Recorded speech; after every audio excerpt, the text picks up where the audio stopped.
Good afternoon.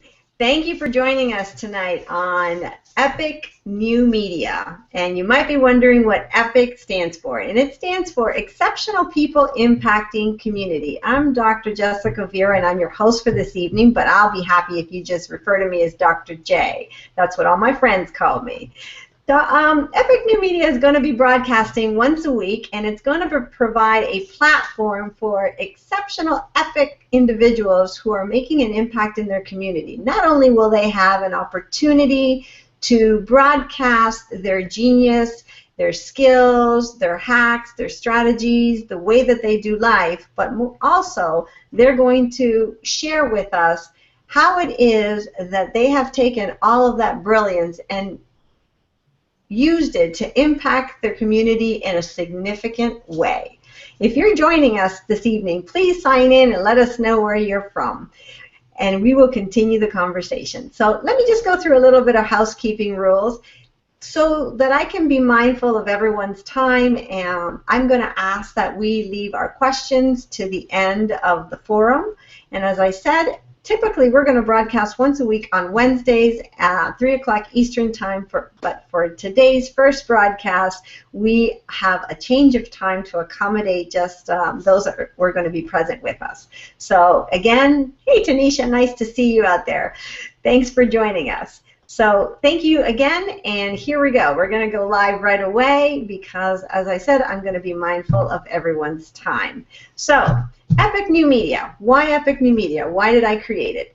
In essence, it was, like I mentioned before, it is my opportunity to build a platform that is going to be collaborative in nature. It's going to allow others to be able to predicate their message and their genius over this wonderful new technology that we have over the virtual highway and marketplace. Several of my mentors advised me at the beginning of this year that if we wanted to be able to do business in the 21st century and with the new technological advancements, then live broadcasting was the way to go.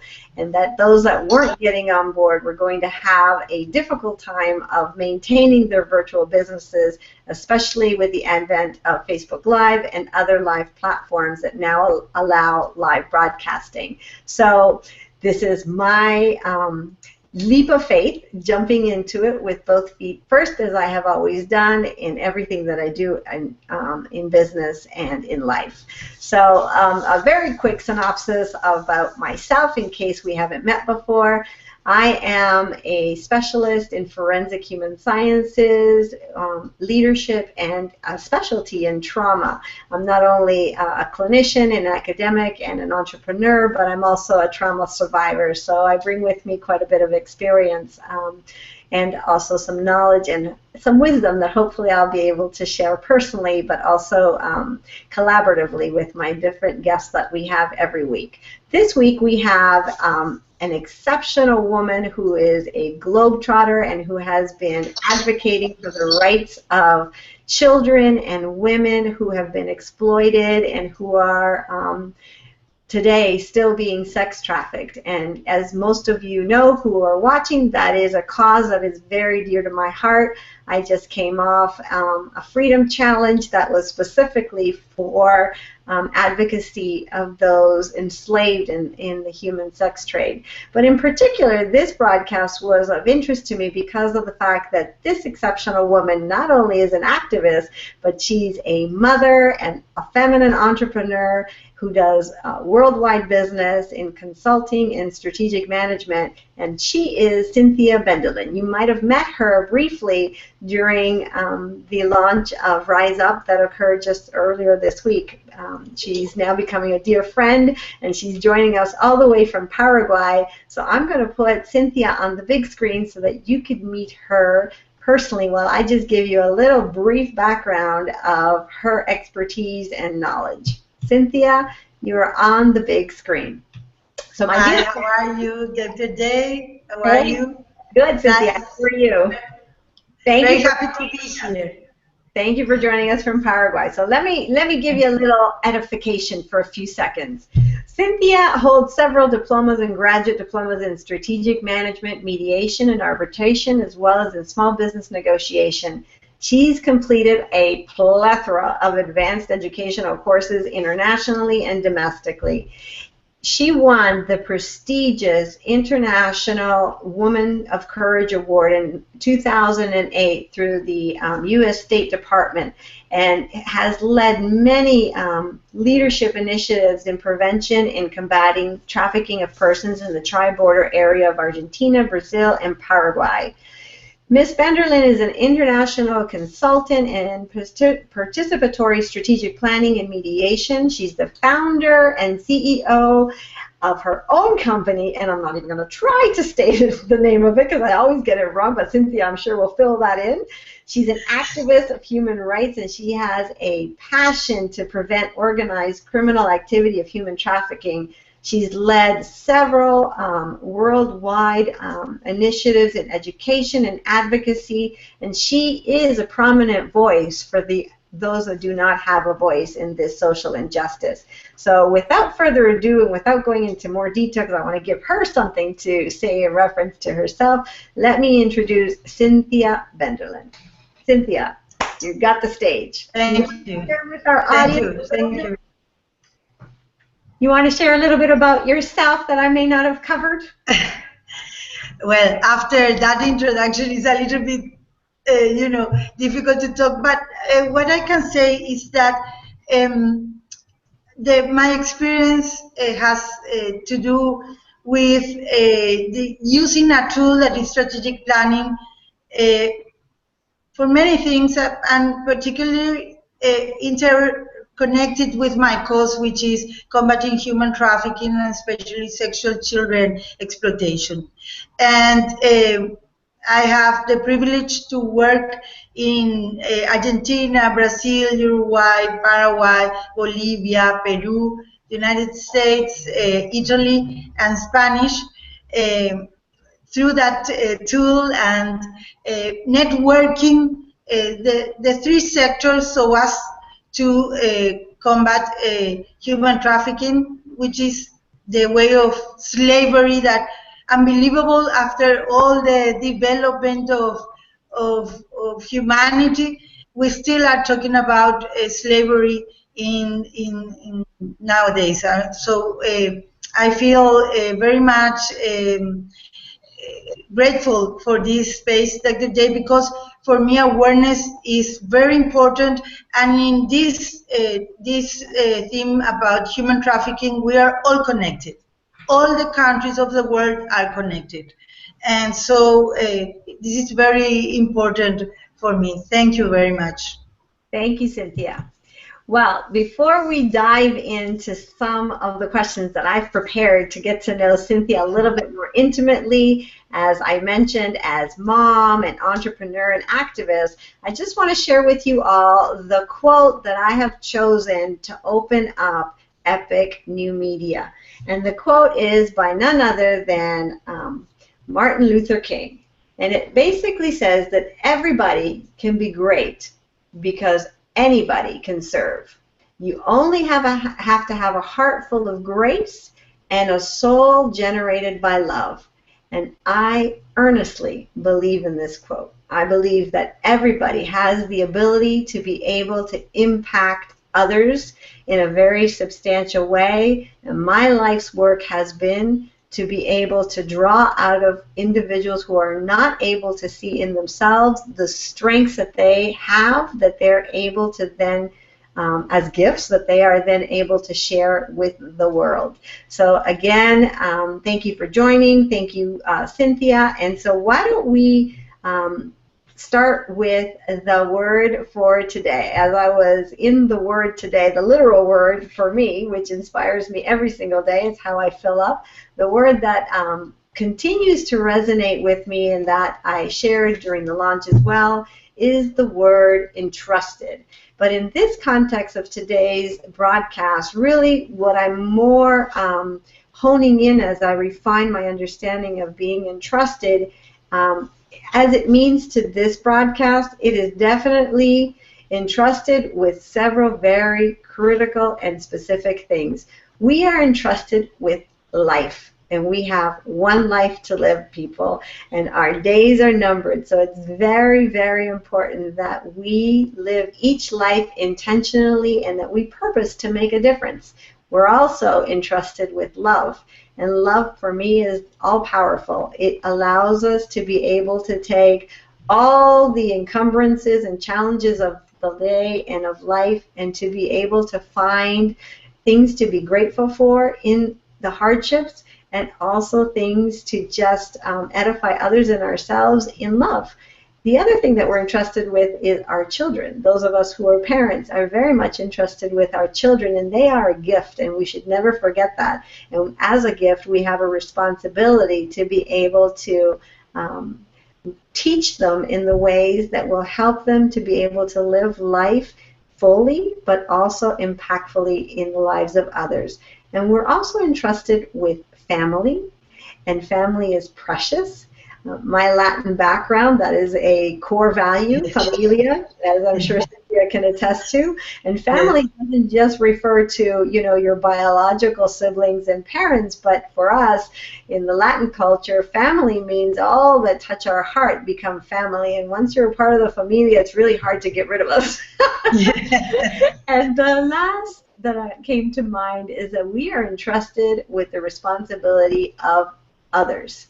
We have a responsibility to take the gifts that we have been given and to be able to utilize them not only for our embetterment and the embetterment of those in our immediate family and entrusted circles, but to the embetterment of the community and to the world at large.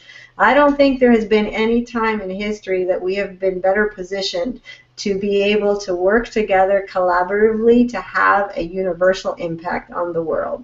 So that is the word for today, Cynthia. It is entrusted. All right, so we're going to dive right in and jump into some questions. So I'm going to just ask that for those of you who are joining us, let's just clear our minds for the next 30 minutes and let's get some paper, a pencil, something to write with, and because I know that Cynthia has so much to share with us that's going to just be overflowing in content, and I'm going to take notes too because I'm always trying to find ways to fine-tune my ability to be an exceptional parent, an exceptional businesswoman, and an exceptional activist, which is one of my newest roles that I've undertaken. So Cynthia, I'm going to put you on the big screen, and I'm going to put you on the spot as I ask you some very significant questions, okay? Okay, great. Here you go. So question number one, Cynthia. Can you tell us a couple, maybe one or two of your young adult stories or encounters or turning points in your life that you feel were impactful in your experience and that led to where you are today in terms of your character and your life's purpose? Could you share a little bit about that with us? Okay. Well, I can say perhaps one of the most inspirational things of my life that really took me to share and work for others and laugh, being happy, being very happy by doing something for others comes from my mother. She worked for 33 years in the United Nations, and I was born during dictatorship in my country. We had a dictator during almost 35 years, and my house and my mother particularly was, you know, all the time working so as to help my country develop and working with peasants in agriculture and in many types of things that had to do with development. And I learned the importance of feeling part of a country, feeling part of a community, and doing my best to help that community to develop and you know, stand up, and especially the weakness, the poorest, the people that weren't educated, that didn't have health. You know, those values came from my mother, especially. So that's, I won't say it's a highlight, Dr. J, but it's something very important that made me what I am, and that for me it was kind of, so to say, easy to understand the importance of doing what I had to do for others. And that is one. And the other is the need, the moments when we're going through special troubles, big problems, where we feel like abandoned or alone or with very little means. I think we people kind of find out the way out and take the best of ourselves and create this new path or this new way. And I went to a friend of mine. She's older. I mean, she's my mother. She was my mother's friend, but then became my friend too. And I said to her, I have no work right now, and I need to work. And she said, okay, listen, I don't have something specifically, but I really want you. You are very intelligent. I believe in you. So just come, and you will have a chair and a desk half the time, because the rest, another person comes and that is his desk, and you have to give it to him. But we'll make it through. We'll see the way to find you something to do. So I begin like that, believing and having the wonderful support of her believing me, the entrustment that you were talking about. Yes. And I started working. It was an NGO that worked with micro entrepreneurs, and I learned like I saw reality from another perspective. We were going through the initiation of democracy in my country at that time, so I went into state reform and kind of changed my whole atmosphere. And in that, the German corporation, the International German Corporation, selected me and taught me a method of strategic planning, participative strategic planning, that they used in the German corporation, and that opened me a whole new, everything, a whole new world, and a very important tool to help others. And by helping others, you always help yourself. The best way to help yourself is, I think, Dr. J, is by helping others. So that tool made me really who I am right now. Though I come from the architecture and I had even my own company in architecture and was working before, but I had to travel and I had to close everything down. And I just needed something to start again. But what I received was so big that today I did what I did thanks to that friend that gave me that opportunity. Thanks to the German corporation, we were 7 Paraguayans and 3 Uruguayans elected. So I was privileged, and I received free. I didn't pay. I didn't, And of course, I think the big, I can't say it's a turning point, but the big construction of myself was my mother's example of life. So thank you, Cynthia. So what I heard you say is a precept of what I believe in as well, and that is that, we have the opportunity for transgenerational growth from the generation that precedes us. And so it sounds like and I didn't know this about you, it sounds like definitely from the history of your mom being so much of a social activist and advocacy, she definitely planted a seed in you early on that just took flourish with God's grace, because how opportunistic that you would get that opportunity. But you're absolutely right. We help ourselves when we help others, definitely. That is definitely something I believe in tremendously. So could you now share a little bit about your personal life, how you've been able to integrate that whirlwind education and strategic planning and business development and taking that to the next level and maintaining and juggling family and all of those business opportunities, because unlike Paraguay, we live in a country of democracy and free enterprise and the opportunity for new venture and business development. So we really can't even, I don't think most of us fathom what it would be like to live in a country where those freedoms did not exist. And yet the challenges remain the same. The challenges remain the same across all of the social contexts. We as women have to juggle so many different roles.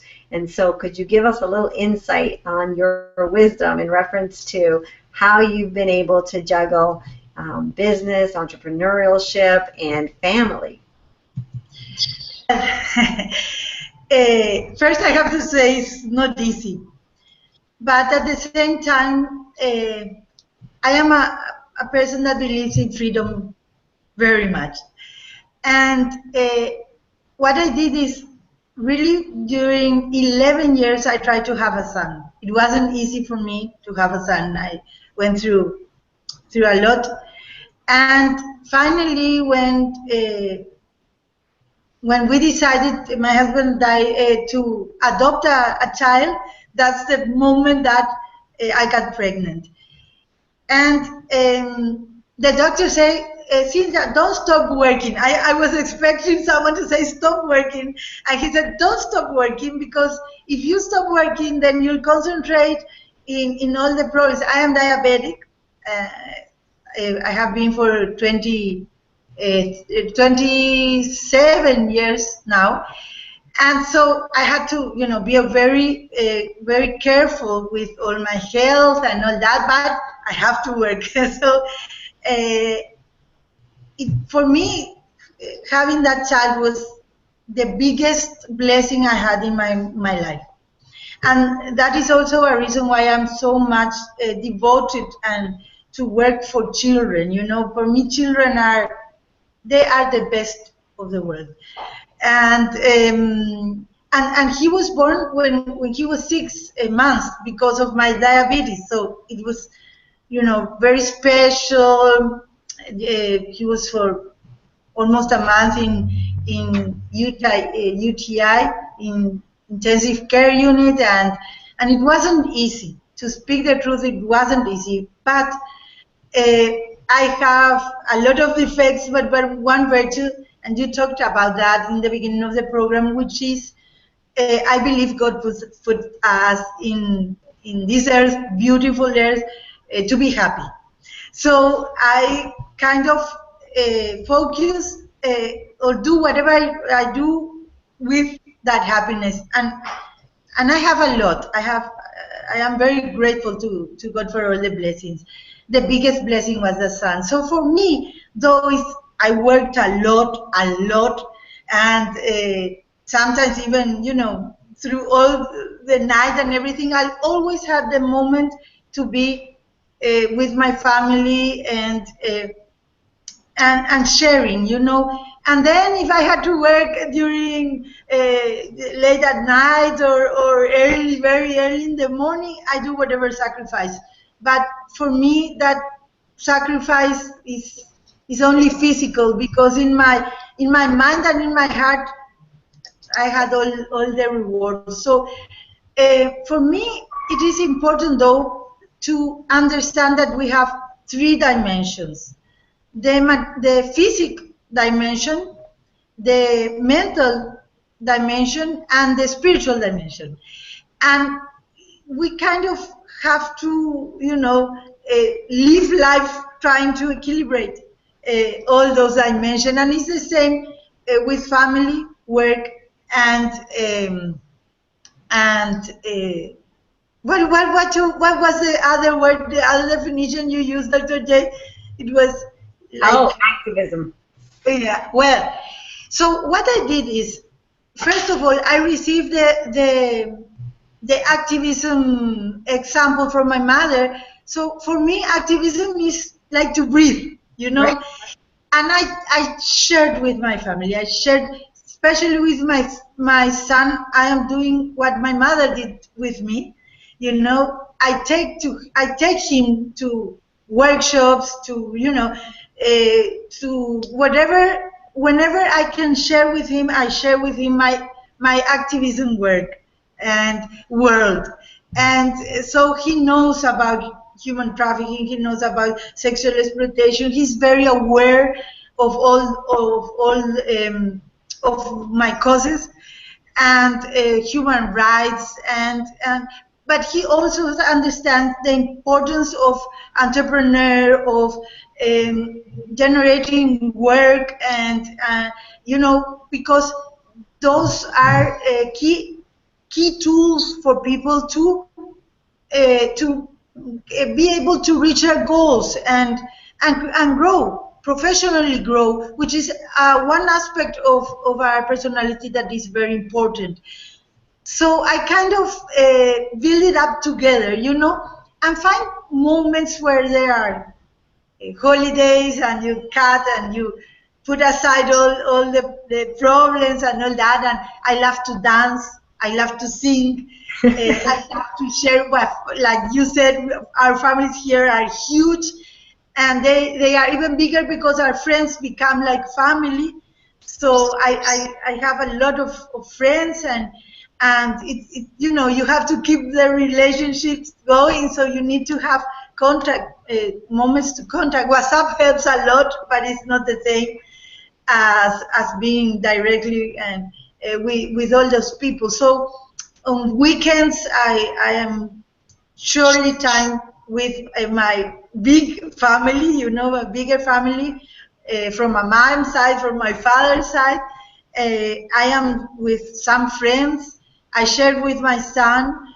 So, and during the week, there's a lot of moments with my son.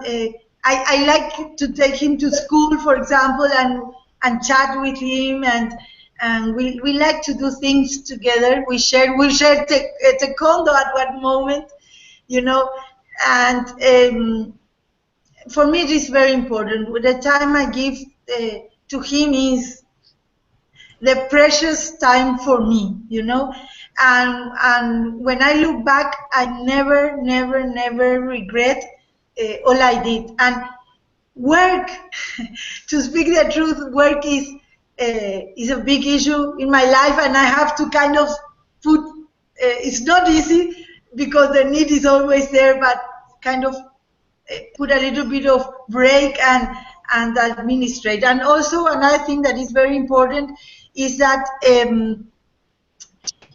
work also has to do with my cause, because I did a lot of work that has to do with it, for example, the National Strategic Planning against children's sexual exploitation, or the Tri-National Strategic Planning about the same issue for Argentina, Brazil, and Paraguay in the tri-border area, and laws and things that has to do with those issues, human trafficking, of course, strengthening Paraguayan embassies in the States, in Argentina, and Brazil, in Italy, in Italy and Spain, because those are the places where most of the victims that are captured in Paraguay to be exploited goes. So, there's kind of a very interesting mix of work and my cause. My activism has a lot to do with work, and when I'm strengthening companies, enterprises, and I also see the importance of companies to create more work, or to maintain a good space where people can generate money and grow as persons and professionally. So it's kind of whatever I do has to do with what I believe I have to do. So it's a combination. Wow, I heard a lot of wisdom. In terms of parenting, I definitely took away that, and I also subscribe to this same rule of thumb. It isn't about quantity, it's about quality of time. Quality of time that we devote to our children, to our loved ones, versus quantity of time. You know, just a side note, once I was traveling quite a bit for business, and I'm sure, Cynthia, you can appreciate when you're traveling quite a bit, you leave your children for extended periods of time, and I'll never forget, it broke my heart after about a stint of 3 months of traveling back and forth from the U.S. to Canada. I came home and I wanted to put my youngest down to sleep, and when I went to read her the story, she looked at me with these big eyes and she says, "But Mommy, you know, Daddy reads me my stories and you go to work." And I had to hold it together until I got out of that room, and then I broke down and started bawling. And I told my husband, I said, something's not right. And then after, you know, some process, I realized that, you know, that was my issue, not of course, nothing to do with what was going on in that moment, but it really brings to light the fact that, you know, the quality of time that we spend with our children as working mothers is so important and so pivotal. And I agree with you. The other piece that I took away from what you were discussing is the fact that it's pretty interesting. When we're clear about our purpose and God's gifts in our life, it becomes very integrative, very enmeshed with every other area of our life, whether it's parenting and family and business and advocacy.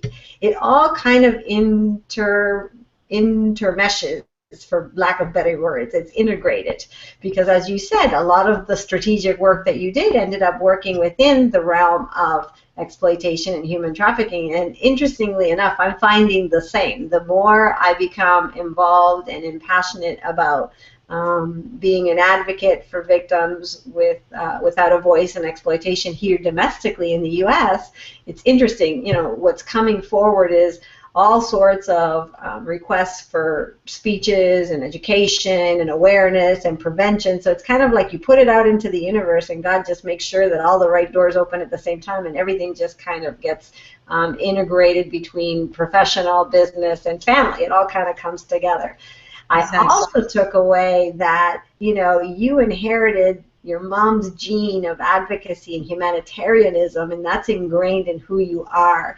And so you are raising your son with those same genetic predispositions, and you're just flourishing and nourishing those predispositions so that he then lives on your legacy, which I think is enormous. And we don't typically, I don't think as moms and as women, we don't typically see the little things that we do and how they ingrain in our children, but those are truly the most valuable to their later life in terms of what they remember from early development. So those are the three things, and there was a lot, but those were the three main things that I took away from everything that you shared with us. Thank you so very, very much. Hey, Wendy, nice to see that you were able to meet us from the airport highways. I'm glad you're safe on land. So we're going to move specifically, because I'd really like to speak, if it's okay, a little bit about your actual work, specific work that you're currently doing on the front lines for human trafficking in Paraguay and beyond, because then we can share a little bit about what's going on domestically as well. Mm-hmm. Okay. Well, human trafficking could be for different purposes.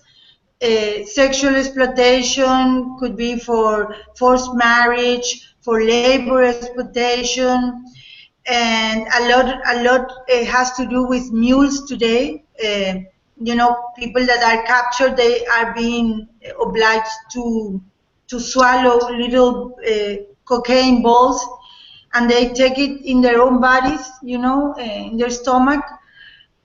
And sometimes they were given like a carry-on, for example, that had cocaine in the middle of between the lining, and they didn't even know that they were being a mule. And that's a lot now, because when I began, when we began, you know, the Protocol of Palermo is the one that defines human trafficking, which is the capture, the transporting and exploiting human beings for several reasons. It could be, as the ones I said, and they see people as a merchandise. So I really began, and most of us here in Paraguay, in South America, especially in the Mercosur region, in the Rio de la Plata, Argentina, Brazil, Paraguay, Uruguay, started to work, in my case, from my strategic planning tool, so as to strengthen organizations or develop the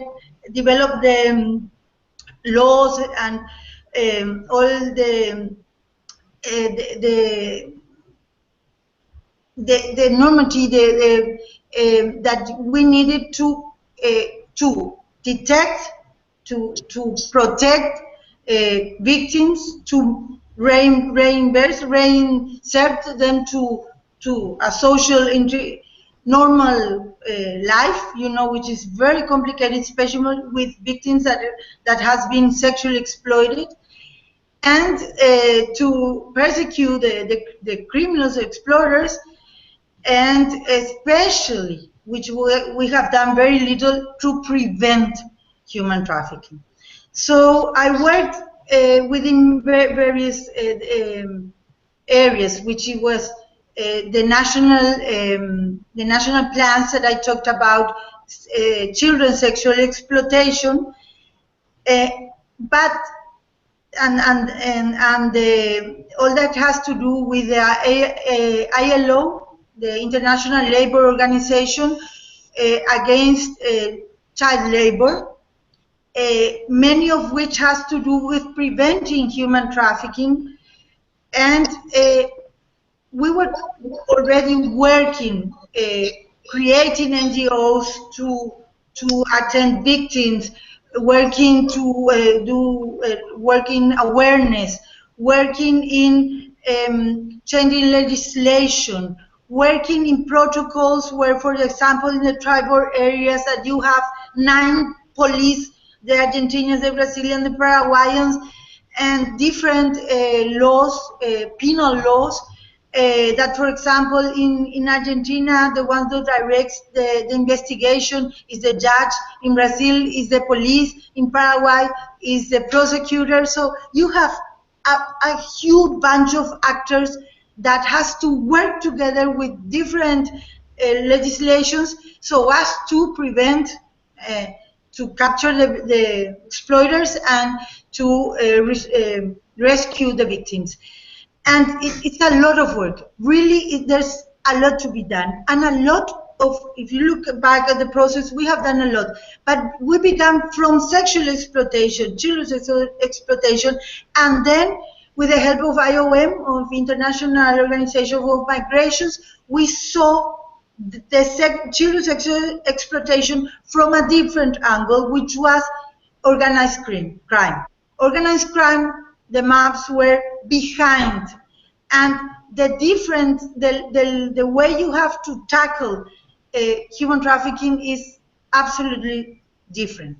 It's very different, because one thing is a grown-up exploiting a children sexually, and the other is a whole crime organization that work together so as to capture victims from one country, take them within the country to another place, or take them to another country and sell them, exploit them, and then go perhaps to a third or a fourth country to keep exploiting them. Then they are watching, they are seeing the person as human, not a human, sorry, as a mercancy, something you can buy and sell. And so it kind of changed us from our point of view, and we had a lot of work to do in awareness, a lot of work of strengthening organizations that has to do with those 3 aspects of combating human trafficking, and strengthening the articulation between them, as I explained, for example, in the penal codes, that prosecutors do something, judges do the other, and that all has to begin to see with the same glass reality. And to our days, we still have a lot to do because the problem in the back is culture. There is a culture that has to do with machismo that sees women and girls as something that belongs to them, and they could do whatever. And when I mean whatever, I mean selling them, sexually exploiting them, you know. Mm-hmm. And that culture also kind of, you know, forgives the organized crime because that is what the girl wanted. Sometimes they say for sexual exploitation, or even in some cases the men will say, and I say men because from our study that ILO did about sexual exploitation in Paraguay, more than 85% the victims were girls and young ladies, and more than 95% the victims, the you know, perpetrators exactly were men. So though there are male victims, especially young boys, most of the exploiters are men. I'm not saying this is, you know, right. We have to do something with education, with example of, and with media changing this culture. But I think that is something that, you know, is a very big issue that we try to tackle in many ways, including legislation. Another thing is that, culturally speaking, is the pressure that we have in nowadays in a culture of materialism and consumism. And that sometimes people that are very innocent or have very little education especially falls easily into temptations like people offering them, exploiters offering them work abroad where they will earn 3 times what they're earning here, you know, and this and that, and we will help you, and they believe, and mostly they in my country, most of the victims are captured with promises of fake work, a work that doesn't exist. So, you know, we have to work with culture because sometimes they want to have what they really can't afford, and they see an easy way out, so to speak, easy, you know, by a very huge and terrible lie. And also, internet is a very easy way to be someone that you are not, you know, and in that way they capture especially teenagers, and pretending that the one that is speaking to them is another teenagers, and their crime network that are behind that. So, you know, we have to tackle these factors of our culture so as to really be able to impact in the way that human trafficking is impacting. Just to give you a little, just imagine, when we begin to work, it was in 2005, the first organized crime was drugs, the second was guns dealing, and the third was human trafficking. Human trafficking already is in the second place and is getting closer, and is going to be the number one in very little time. Right. Because the drug you consume and that's it, but a person can be consumed and consumed and consumed until. And just to give you an idea, Dr. J, a Paraguayan lady was young girl was captured, and she was in Brazil, and she was obliged to swallow balls of cocaine. She went to China, and to nationalist China. And when she arrived there, she told the migrants officers that what happened to her, and that she was bringing in her stomach these bags of cocaine. You know, drug dealing is or life sentence in some countries. In China is, and in other is life death sentence in jail. Yeah. So her sentence of death, her death sentence said that she was the one that told the migrants officials that she has been forced to swallow these balls of cocaine, and still she had a death sentence. Wow. So, you know,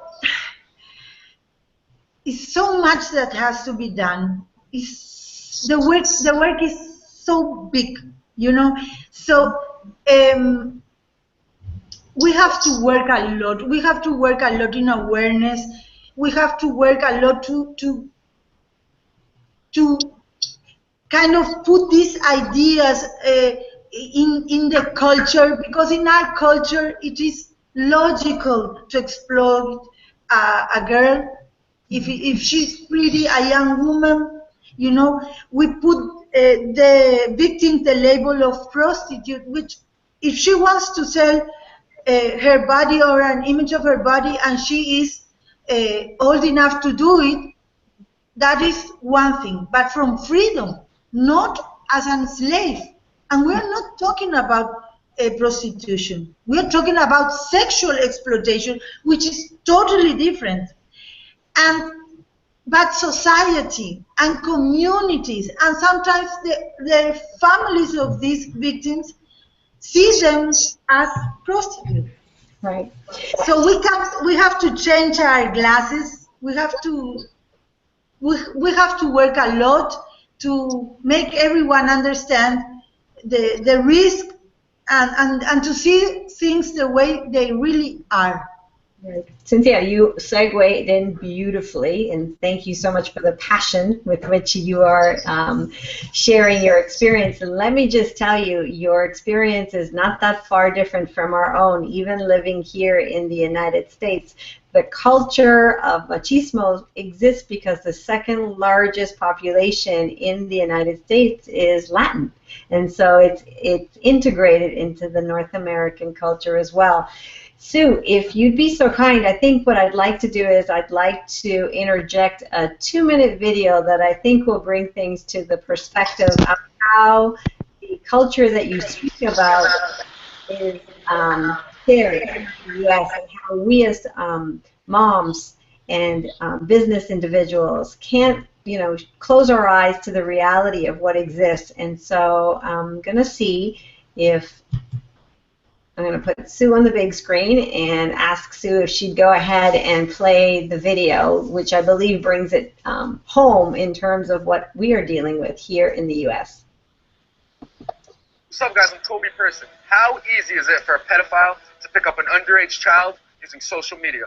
Well, today we're going to find that out. I made a fake profile on Facebook posing as a 15-year-old boy. With the parents' permission, I friend requested 3 girls, ages 14, 13, and 12 years old. I've been talking to these girls for the last 3 or 4 days, and today we're supposed to meet up. What we found in this video is shocking. Diana, she's 12 years old, and we're supposed to meet up tonight when her father falls asleep. So right now I'm here with John, who's Juliana's father. We're going to see if she's actually going to come to the door or not. She said, this was the last text, LOL, I would have to wait till my dad falls asleep if you want to chill, because I can't have boys over. She wants to chill tonight, supposedly.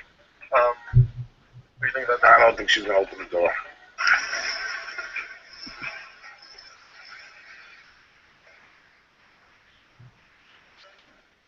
Come outside. Come to the front door.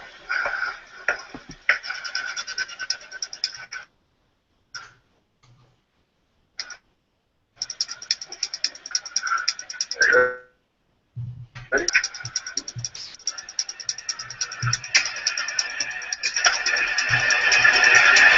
You gotta get over here. Get over here. What's wrong with you? This girl, her name is Jenna. She's 14 years old. We've been talking online over text message and even had a phone conversation. So right now we have the parents. Her parents are going out tonight for date night, so she's going to get in the car, but she doesn't actually know that it's all just me. So I'm going to text her right now. Did your parents leave yet? Yeah, like 15 minutes ago. Do you think she's going to go through with this? No way. Absolutely. I don't even believe it's her.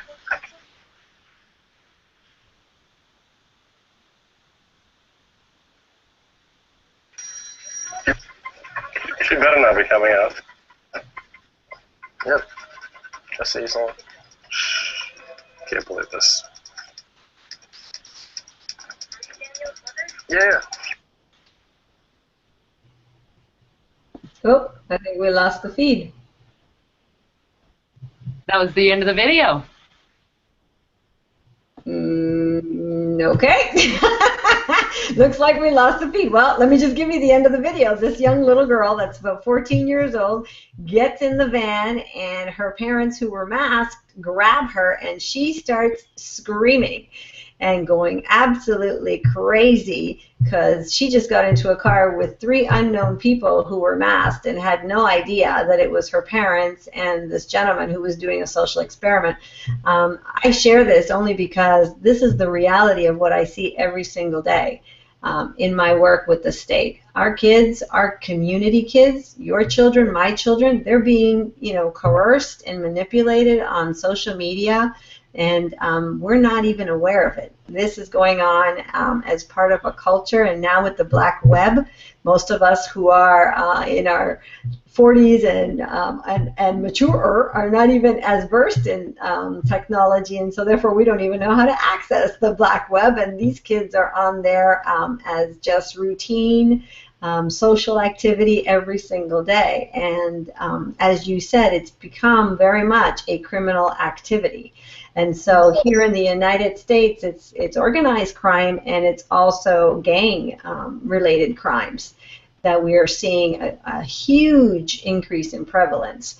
And so, from my heart to you, I am so blessed that we were able to connect, of all places, through social media on Facebook, and find a common passion for the cause of eradicating and advocating on behalf of those that don't have a voice and who have been exploited or trafficked.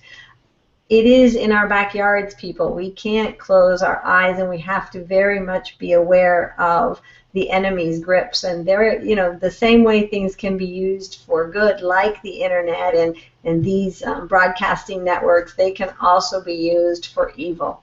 And so we all have a social responsibility, not only to parent with intention and to make our children be aware of those risks when they're naively and innocently just, thinking that they're engaging in the new age social network, but also we have a responsibility to put feet to God's word and get on the ground and to start doing collaborative work with individuals like Cynthia, who are in Paraguay, and other organizations all over the world who are, joining shields in order to be able to combat this evil, because there's really no other word for it. So you're absolutely right. My biggest fear for us here in South Florida is that in 2020 we actually won the Super Bowl bid, and so it's going to be here. And if you are in the realm of exploitation and human trafficking, then you know that any large event like that is fair game and ripening for exploitation and enslavement. So yeah, I'm working diligently with task force and different organizations here in the States, trying to also gain momentum in awareness and prevention, and of course rehabilitation. My heart is to rehabilitate those not only who have been exploited and trafficked, but who have encountered neglect and abuse of all types, and they need to overcome those scars in life. So there is definitely a continuum of service and care and education and awareness that needs to occur at every level. So I am so grateful for your time. We're almost out of time for this broadcast today.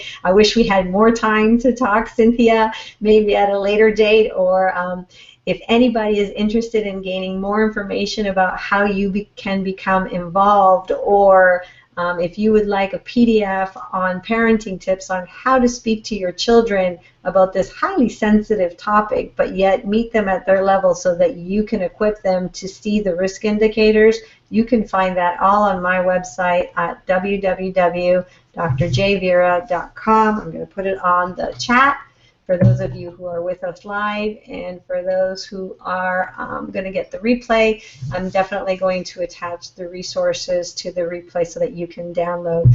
Those are the technological issues that I still have to learn, but we'll get there, we'll get there. So on behalf of myself and my exceptional guest for tonight, Cynthia Vendelin, thank you so very much for tuning in and joining us. And we will see you again next Wednesday when I have on the show Mark Lemaster, who is an exceptional expert in parenting, who is a renowned author and who wrote Friday Night Lights, and I think he's going to be able to provide us a great deal of practical insight on things that we can do as parents to equip our children. So until next Wednesday, I look forward to seeing you all again, and God bless. We're out. Thank you.